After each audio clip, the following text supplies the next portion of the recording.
Today I'm going to be talking about the Google Pixel 8 and 8 Pro and everything that you're going to get with these phones and whether or not I think you should get them. Let's get into it. First things first, there is a very big distinction between the Google Pixel 8 and 8 Pro this year. Whereas last year, the phones were very close and I would definitely say go and get the Pixel 7. This time, the 8 Pro actually has some really appealing features to it. But so does the 8. So let's start with the 8. With the 8, you are now getting a 120Hz display, which is honestly so much better than before with the 90Hz, except it is not an LTPO display, so it does not have a variable refresh rate, which isn't really going to bother you in terms of use, but in terms of battery life, it's not going to be as good as what the Google Pixel 7 would be.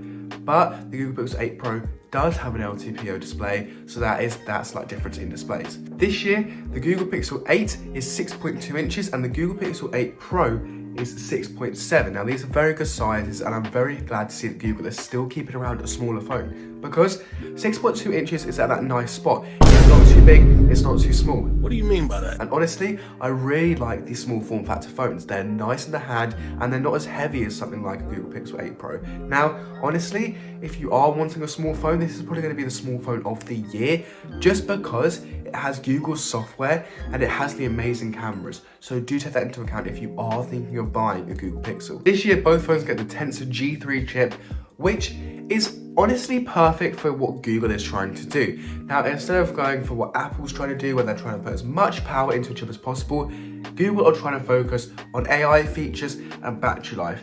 Now, with this phone, you are going to get enhanced AI improvements. For example, Google have crossed their Google Assistant with Google Bard, and you do get some of those enhanced features. They've also released a new feature where you can take multiple pictures and then merge those faces that were in the previous pictures into one picture. This is all done with AI and would not be able to be done without the Pixel having the G3 chip.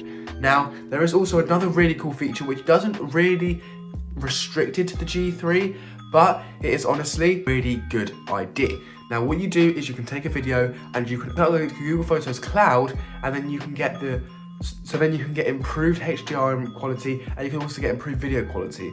Now, this sounds like a stupid idea, but when you think about it, when you have those videos that just aren't how you want them to look, there is no way of fixing that unless you know how to color grade and go into editing software and make it look better.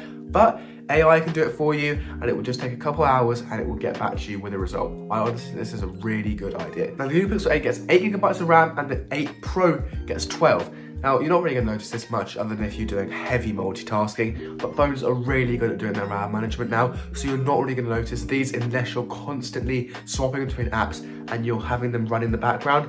You're not going to notice it, so I wouldn't worry too much about that, but I think it's a good thing to mention because these specs are honestly a lot better this year. In terms of the G3 chip, they've tried to focus on putting slightly more performance in, but they haven't really talked about it much. All we have got is articles explaining that these are a little bit better, and Google have also come on stage and said that they were trying to make them a little bit more powerful, but you're not really going to notice it. It's not going to be like a Snapdragon chip, it's not going to be like an Apple chip, but that's not what Google are trying to go for. So if you do want raw performance, definitely look at either getting a Snapdragon phone or going for something like the A17 Pro, because you're definitely going to notice those improvements over a G3 chip. If we talk about the battery life on these phones, I would honestly say that they are okay, but when I had a Google Pixel, I had a Google Pixel 7 Pro, and the battery life starts really well and then over time just slowly decreases. So it will be interesting to see what comes out after people have these phones for a longer amount of time and are starting to use them heavily, because Pixels have never been known for their amazing battery life. So I am intrigued to see what people will come out with. I'm assuming it will just be the same as last year, maybe a little bit better, but I'm not thinking it's going to be much better. But the Pixel 8 does have a 4,575 milliamp hour battery, and the Pixel 8 Pro has a 5,050 milliamp hour battery. Now, over last year, there's slight improvements, but honestly, you're not going to notice these slight improvements because the G3 processor is relatively efficient, and also this is a small increase to last year. But it also doesn't help that Android is very juicy on its battery life and does tend to run a bit more intensively than something like iOS would. So do take it into account. If you want a phone that's got a battery, either go for a Samsung S23 up to the Ultra or go for an iPhone, because honestly, the iPhone 15 Plus is the king of battery life, and I definitely recommend that over this Pixel. Now let's get on to Google's main features this year, which is the brand new cameras. These things are so nice. Now, on the Pixel 8 Pro, you get 3 cameras, and on the Pixel 8, you get 2 cameras. Now, let's start with the Pixel 8. So you get one 50 megapixel camera and a 12 megapixel ultra wide. So you get your 50 megapixel telephoto and your 12 megapixel ultra wide. For $699, this is honestly absolutely fine, and I do think that this phone is at a really good price. And to have 2 cameras with Google software is very nice. You get your ultra wide for those shots where you want everything to be a bit more zoomed out, and you get that high quality telephoto lens. And I honestly think that these cameras are going to be very good,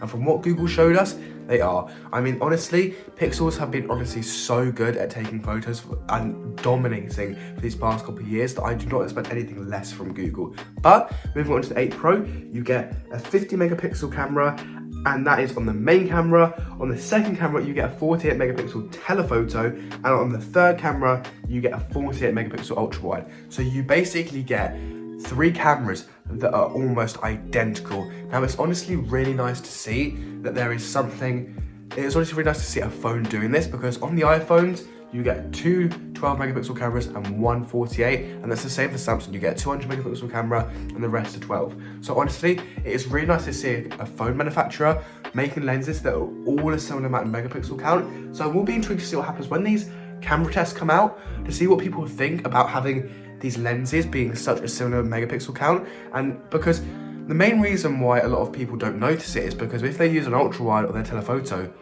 those 48 megapixel shots are gone because you're using the 12 megapixel.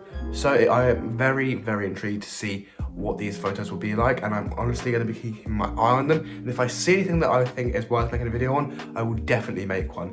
But that is all for the cameras. Now finally, on the Pixel 8, you get the color Hazel, Obsidian, and Rose. And then on the Pixel 8 Pro, Porcelain and Obsidian. Now, I'm honestly very excited for this blue color. I think this is one of the best blues we've had all year. If we look at Samsung and iPhone's blues, they haven't been great. But I would definitely try and get one of these phones in my hand and review it, because I love Pixels. I have a massive soft spot for them, so I'm really intrigued to see what it would be like. But if you did enjoy this video and you do want to see a review, make sure to like and comment, and I will get my hands on this phone. But it's been Harry. I'm out. Peace.